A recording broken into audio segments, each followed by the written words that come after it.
Buenos días, el día de hoy les vamos a explicar físicamente por medio de esta maqueta cómo y por qué se dan los sismos. Los sismos son movimientos convulsivos en el interior de la Tierra que generan una liberación repentina de energía que se propaga en forma de ondas provocando el movimiento del terreno. La capa más superficial de la Tierra, que es la litosfera, es muy rígida y está compuesta por material que puede fracturarse cuando se ejerce presión sobre esta y forma las placas tectónicas. Estas placas viajan como bloques sobre una capa viscosa elástica que es la astenosfera, donde el material fluye al ejercer fuerza sobre él. El fenómeno provoca el movimiento de placas. En los límites de estas se hacen contacto unas con otras, generando fuerzas de fricción que mantienen atoradas a dos placas adyacentes, produciendo grandes esfuerzos sobre los materiales. ¿Y cómo ocurren los sismos? Los sismos son producidos por la ruptura del equilibrio elástico de una determinada región cortical. El límite de elasticidad es la máxima tensión que un material puede tener sin sufrir deformaciones y pasa a un estado plástico cuando tiene deformaciones permanentes y no recupera su estado original. El ejemplo más común de este es la coleta. Cuando yo estiro esta coleta y la suelto, ella vuelve a su estado original. En ese momento se encuentra en un estado elástico, mientras que si llevo el esfuerzo a su máxima tensión, la coleta se va a romper y no volverá a su estado original y se encontrará en un estado de plasticidad. Asimismo ocurre en las rocas. La roca se deforma y vuelve a su estado original, o la energía es tan fuerte que sufre deformación. Así ocurre una liberación súbita de energía que se manifiesta por medio de ondas mecánicas propagándose unidireccionalmente. Cuando se da la liberación de la energía, también se da la propagación de las ondas, y son ondas sísmicas, las cuales son un tipo de onda elástica fuerte en la propagación de perturbaciones temporales del campo de tensiones que genera pequeños movimientos en las placas tectónicas. Existen dos tipos de ondas, que son las internas y las externas. Las internas se dividen en ondas P y en ondas S. Las ondas P son longitudinales o compresionales y son más velozas que las ondas S y viajan a una velocidad de 1400 metros sobre segundo. Estas ondas pueden atravesar cualquier material, sea sólido, líquido o gaseoso, en el interior de la Tierra. Las otras ondas son las ondas S, que son menos veloces, son las que producen las oscilaciones durante el movimiento sísmico, son transversales y solamente se propagan en niveles sólidos. También existen las ondas sísmicas externas, que son las Log y las Rayleigh. Estas producen la mayor destrucción y se registran de último en el sismógrafo, que es un elemento que se utiliza para medir las ondas sísmicas. Primero llegan las ondas P, luego las S y luego llegan las ondas Log, que son las superficiales. En este momento vamos a explicar los 5 sismos más fuertes y relevantes que han ocurrido a lo largo de nuestra historia. El primer sismo fue de 9.5 grados en Chile el 22 de mayo de 1960. Este sismo también provocó un gran tsunami que afectó a Hawái, Japón, Nueva Zelanda y Estados Unidos. El segundo sismo fue de 9.2 grados en Alaska el 27 de marzo de 1964. Este sismo también provocó un tsunami que alcanzaron olas de 5 metros de altura, provocando grandes daños. El tercer sismo fue de 9.1 grados en Indonesia en 2004. El cuarto sismo fue de 9 grados que ocurrió en Rusia el 9 de noviembre de 1952. Y el último sismo fue el que ha ocurrido más reciente, de 9 grados en Japón el 11 de marzo del 2011. Esta maqueta representa la superficie terrestre.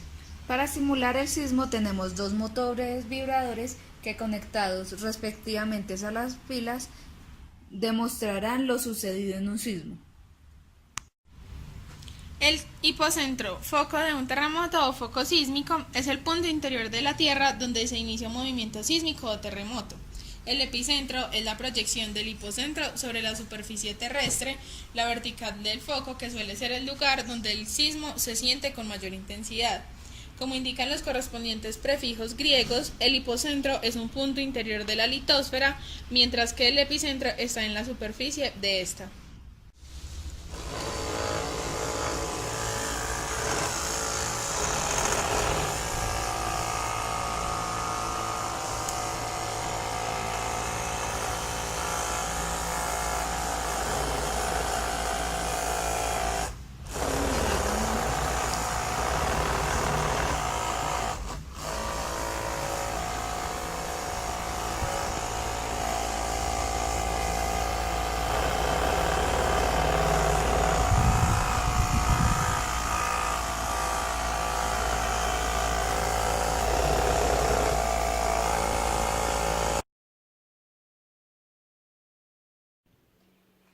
momento hablaremos sobre los tipos de ondas sísmicas. Las distintas rocas son atravesadas de diferente manera según su naturaleza y estado. Las vibraciones se transmiten formando frentes esféricos de onda que dan lugar a ondas de volumen. Estas pueden ser de tres tipos: ondas de compresión, ondas transversales y ondas de Rayleigh. Las primeras son ondas de compresión o ondas primarias. Estas son las más rápidas y las que llegan antes. La vibración se produce en el sentido del avance de la onda. Las ondas transversales son las más lentas, puesto que la vibración se produce en el sentido perpendicular a la propagación de la onda. Y las ondas de Rayleigh o ondas superficiales son muy similares a las que se forman en la superficie del agua de un recipiente en el que golpeamos. Los daños causados por los maremotos y los terremotos son consecuencias de estas ondas de baja frecuencia y de gran longitud de onda. La velocidad en las ondas P y las ondas S. Cuando las rocas son menos rígidas, la velocidad es mayor cuando la densidad es menor, es decir, es inversamente proporcional. Y cuando tenemos rocas más rígidas, la velocidad es menor cuando la densidad también lo es decir, directamente proporcional. Generación de eventos sísmicos. Tenemos tres tipos de eventos sísmicos: los sismos interplaca, los sismos intraplaca y los sismos volcánicos. Los sismos interplaca se generan en las zonas de contacto de las placas tectónicas. Se caracterizan por tener una alta magnitud de 7 grados, un foco poco profundo menor a 20 kilómetros y una gran liberación de energía. Los sismos intraplaca. Su origen se da dentro de las placas tectónicas, en las denominadas fallas locales. Se caracterizan por tener magnitudes pequeñas o moderadas. Sismos volcánicos. Se producen como consecuencia de la actividad propia de los volcanes. Por lo general son de menor magnitud y se limitan al aparato volcánico. Escalas de medición. Por los movimientos que ocurren entre las superficies de contacto de las placas ya mencionadas, se acumula gran cantidad de energía que al liberarse se convierten en ondas que se propagan desde el lugar de origen llamado foco o hipocentro hasta los diferentes puntos de la superficie terrestre, causando un temblor o sacudida sísmica. En el sitio de la superficie de la Tierra más cercana al foco se denomina epicentro, siendo la distancia entre estos dos puntos la distancia de profundidad del sismo. El poder destructivo de un terremoto depende de varios factores, entre los cuales destacamos los principales: la magnitud y profundidad, la velocidad, aceleración, periodo y duración del movimiento. Las características de la roca. Ellas viajan por ondas sísmicas y el tipo de suelo locales en el sitio donde se siente el sismo. El tamaño, la forma, los materiales y la calidad de la construcción de las edificaciones e infraestructura, como lo son carreteras, puentes, acueductos, presas o ferrocarriles. Con el objetivo de medir el tamaño y los efectos de un sismo se han creado dos tipos de parámetros cuantificables: la magnitud y la intensidad. La magnitud es la medida de la cantidad de energía liberada en el foco, la cual es calculada conociendo el efecto de las ondas sísmicas sobre un sismógrafo, situado a una distancia determinada del epicentro. La magnitud es un factor que no varía con la distancia del epicentro. La escala de magnitudes más conocidas es la de Richter. Se calcula desde 0 hasta 10, siendo 10 el más destructivo. Esta escala es logarítmica, por lo tanto, pasar de un grado a otro puede significar un cambio de energía liberada de entre 10 hasta 30 veces. La intensidad es la medida de la fuerza del movimiento del terreno, del grado en que fue sentido en un determinado lugar y de los efectos y daños causados. Esta escala en algunas ocasiones depende de factores que son dependientes del evento sísmico o de las características del terreno. tales como la calidad de la construcción o del grado de objetividad de las personas del lugar donde se haga la medición. La intensidad disminuye en función de la distancia y de la fuente sísmica. La escala más utilizada es denominada escala modificada de Mercalli. Esta escala, ordenada de menor a mayor en grado de destructibilidad, va desde 1, que solo es detectable con instrumentos muy sensibles como los sismógrafos, hasta 12, que es la catástrofe o destrucción total.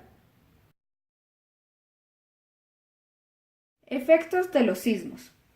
Cabe mencionar que muchos de los daños causados por un terremoto se deben no solo a la violencia de la sacudida, sino que también en muchas ocasiones a otros fenómenos igualmente destructivos que pueden acompañar al evento. Destrucción de viviendas. La destrucción de viviendas puede considerarse como un efecto de mayor impacto y con un alto costo social para la población. Destrucción de infraestructuras como carreteras, líneas vitales y puentes. Daños diversos al suelo. Por las características de algunos de nuestros suelos, esta clase de fenómenos se presenta con mucha frecuencia, causando problemas importantes a nivel de infraestructura, líneas vitales y a la actividad agrícola. Los daños más importantes han sido fracturas, asentamiento y liquefacción. El terreno se comporta como arenas movedizas o bien presenta una eyección de lodo de manera súbita. Derrumbes permanentes. Sus efectos causan graves daños a la ecología, viviendas, edificios, carreteras, puentes, líneas de transmisión eléctricas, acueductos, entre otras. El tsunami. La mayoría se origina por eventos sísmicos de gran magnitud con epicentro en el fondo del mar. Un tsunami es una serie de largas olas oceánicas. Cada cresta de onda individual puede durar de 15 a 5 minutos e inundar amplias zonas costeras. Corrientes extremadamente fuertes e inusuales cerca de las costas pueden acompañar a un tsunami. Todos los escombros recogidos y llevados como carga por un tsunami pueden aumentar su poder destructivo.